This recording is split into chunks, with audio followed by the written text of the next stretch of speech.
दोस्तों नमस्कार, मेरे YouTube चैनल राजनीति पक्ष में आप सभी का हार्दिक स्वागत।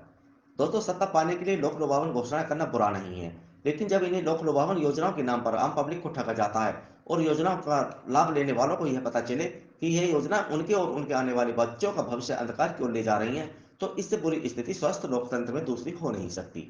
जब भी चुनावी समय आता है तो यही भारतीय जनता पार्टी तरह तरह के ऐसे वायदे करके जनता को बरगलाने में पीछे नहीं रहती। याद करिए 2014 के चुनाव में कालाधन वापसी और प्रत्येक के खाते में 15 लाख रुपए आने की बात का मामला हो या फिर देश के किसानों की आय दोगुनी करने का प्रकरण, ना तो किसी भारतीय के खाते में 15 लाख रुपए आए और ना ही किसानों की आमदनी दोगुनी हुई। जब भ्रष्टाचार के ये मुद्दे जनता का ध्यान आकर्षित करने में असफल होने लगे तो रेवड़ी बांटने का वह दौर शुरू हुआ जिसने भारतीय राजनीति की दिशा और दशा दोनों ही बदल दी हैं। इन्हीं लोक लुभावन वायदों के बल पर आम आदमी पार्टी ने न केवल दिल्ली की सत्ता पर लगातार 3 बार कब्जा जमाया, बल्कि पंजाब भी अपने विरोधियों से छीन लिया। अब इसी राह पर भारतीय जनता पार्टी भी चल पड़ी है। यह वही भारतीय जनता पार्टी है जो कभी मुफ्त की रेवड़ी बांटने की बात कहकर आम आदमी पार्टी को कटघरे में खड़ा करती थी और कहती थी कि देश को आर्थिक रूप से कमजोर करने का काम अरविंद केजरीवाल और उनकी पार्टी कर रही है। लेकिन अब राजस्थान की सत्ता पाने के लिए जब आम जनता पर ज्यादा जोर चलता दिखाई नहीं दिया, तो इसी भारतीय जनता पार्टी ने लोक लुभावन वायदों की झड़ी लगा दी है। वायदे भी ऐसे ऐसे कि आम लोगों के गले उतर नहीं रहे हैं। कहते हैं ना, जब अपने पर पड़ती है तो बड़े बड़ों की जबान पलट जाती है। अब किसी से आप पूछोगे तो वह कैसे इसे रेवड़ी बांटना नहीं बताएगा, लेकिन राजस्थान के लिए इतनी लोक लुभावन घोषणाएं करना क्या राजस्थान के लोगों को फायदा पहुंचाएगा? राजस्थान में इन योजनाओं को लागू करने के लिए भारतीय जनता पार्टी की यदि सरकार बनती है तो उन लोक लुभावन वायदों को पूरा करने के लिए पैसा कहां से लाएगी? और अगर कहीं ना कहीं से कर्ज लेकर पैसा ले भी आए तो जो राजस्थान आज आर्थिक तौर पर घाटे में है, उस घाटे की भरपाई कैसे होगी? ये वे प्रश्न हैं जिनका उत्तर देश के आर्थिक मामलों पर नजर रखने वाले विशेषज्ञ, बल्कि राजस्थान सहित देश की वह जनता जानना चाहती है जो कभी ना कभी इसकी चपेट में जरूर आएंगे।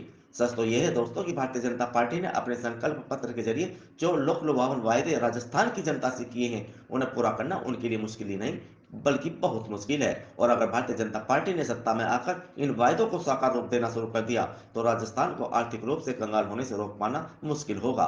और हाँ दोस्तों, जो एक एक शब्द मैं यहाँ राजस्थान के भविष्य को लेकर आपसे कह रहा हूँ, वह कहीं ना कहीं देश से प्रेम करने वाली जनता के दिलों को दुखा रही है। आप आर्थिक आंकड़ों पर नजर दौड़ाएं तो यह 100% सही है कि मुफ्त की रेवड़ी बांटकर भारतीय जनता पार्टी राजस्थान को एक घने अंधेरे में धकेलने जा रही है। वैसे तो आर्थिक मामलों के जानकारों की माने तो भाजपा ने जो लोक लुभावन वायदे राजस्थान की जनता से किए हैं, उन्हें धरातल पर उतारना आसान नहीं है। एक्सपर्ट का यह भी मानना है कि अगर भाजपा सत्ता में आने पर इन वायदों को पूरा करती है तो उसे आम जनता पर भारी टैक्स लगाने होंगे या फिर केंद्र सरकार अथवा किसी अन्य संस्था से भारी मात्रा में कर्ज लेना होगा, क्योंकि सरकार के पास खजाने में इतना पैसा है नहीं कि वे इन वायदों को पूरा कर सके। और अगर टैक्सों में बढ़ोतरी होगी तो उसकी मार भी आम जनता पर पड़ेगी। इससे राजस्थान में महंगाई बढ़ेगी और जब महंगाई बढ़ेगी तो आम जनता की कमर तो टूटेगी ही। दोस्तों आर्थिक जानकार यह भी बताते हैं कि ऐसी स्थिति पैदा होने पर आर्थिक हालात भी बद से बदतर हो सकते हैं। एक बात मेरी समझ से बाहर है दोस्तों कि सत्ता पाने के लिए राजनीतिक दल ऐसे लोक लुभावन वायदे जनता से करते ही क्यों हैं जिनका बुरा असर भविष्य में देश के आर्थिक हालातों पर पड़ता हो। राजस्थान के वर्ष 2022 और 23 के बजट अनुमानों में राजस्व घाटा 23,488 करोड़ 56 लाख रुपए है। वहीं वर्ष 2022-23 का राजकोषीय घाटा 58,211 करोड़ 56 लाख रुपए है, जो सकल घरेलू उत्पाद यानी जीडीपी का 4.36% है। अब आप अंदाजा लगा सकते हैं कि एक ऐसे समय जब राजस्थान पहले ही राजकोषीय घाटे की जबरदस्त मार झेल रहा है, ऐसे में अगर राजस्थान में भाजपा सरकार बनाकर इन वायदों को पूरा करने का प्रयास करती है तो उन वादों को पूरा करने के लिए इतने आर्थिक संसाधन जुटाए कहां से जाएंगे? दोस्तों राजस्थान विधानसभा के लिए 25 नवंबर को मतदान होना है और भाजपा किसी भी कीमत पर इस चुनाव को जीतना इसलिए चाहती है कि भाजपा के दो दिग्गज मोदी और अमित शाह दोनों ने यहां अपनी पूरी ताकत झोंक रखी है। क्योंकि राजस्थान भाजपा का मजबूत गढ़ रहा है, लेकिन यहां अशोक गहलोत के नेतृत्व में कांग्रेस ने जिस प्रकार भाजपा को परेशान कर रखा है, उससे पार पाना मोदी और अमित शाह दोनों के लिए एक चुनौती है।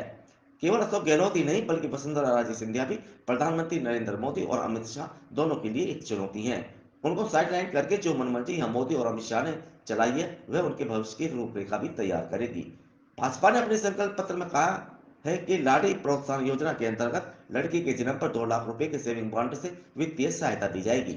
यह अच्छी बात है कि समाज में लड़का और लड़की के बीच जो भेदभाव की स्थिति है वह समाप्त होनी चाहिए, लेकिन हर साल लगभग 6.5 लाख लड़कियां राजस्थान में जन्म लेती हैं। इस तरह देखें तो राज्य सरकार पर प्रतिवर्ष 13,000 करोड़ रुपए का अतिरिक्त भार पड़ेगा।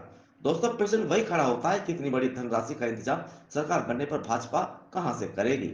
दोस्तों, भारतीय जनता पार्टी ने राजस्थान में 12वीं पास करने वाली मेधावी छात्रों को स्कूटी देने का भी वायदा किया है। अब प्रतिवर्ष लाखों छात्राओं को स्कूटी देने का जो भार सरकार पर पड़ेगा, चर्चा तो उसकी भी की जानी चाहिए। लगभग 1,000 करोड़ रुपए के आसपास ये खर्चा सरकार को प्रतिवर्ष वहन करना होगा। दूसरी तरफ किसानों को भी लुभाने में भाजपा कोई और कसर नहीं छोड़ रही है। सरकार बनने पर प्रधानमंत्री किसान सम्मान निधि के तहत किसानों को मिलने वाली वित्तीय सहायता 6,000 रुपए से बढ़ाकर 12,000 रुपए प्रतिवर्ष किए जाने का ऐलान यहाँ भाजपा ने किया है। यानी प्रतिवर्ष किसान को 6,000 रुपए सालाना अपनी तरफ से सरकार बनने पर भाजपा देगी।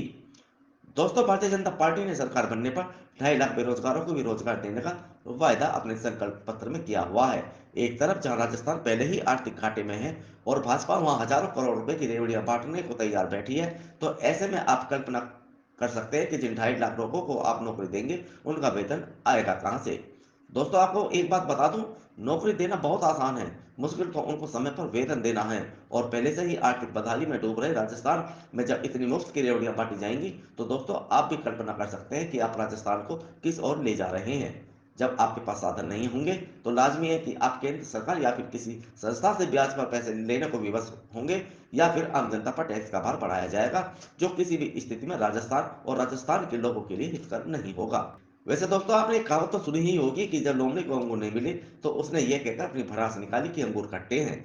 जब आम आदमी पार्टी ने दिल्ली में लगातार 3 बार अपनी सरकार बनाकर भारतीय जनता पार्टी को दिन में तारे दिखाए, तो इसी भारतीय जनता पार्टी के लोग ये कहते नहीं थकते थे कि मुफ्त की रेवड़ी बांटकर अरविंद केजरीवाल देश को तबाह करने पर तुले हुए हैं। अगर मुफ्त की रेवड़ी बांटकर अरविंद केजरीवाल देश को तबाह करने पर तुले हैं, तो अब राजस्थान में भाजपा कर क्या रही है।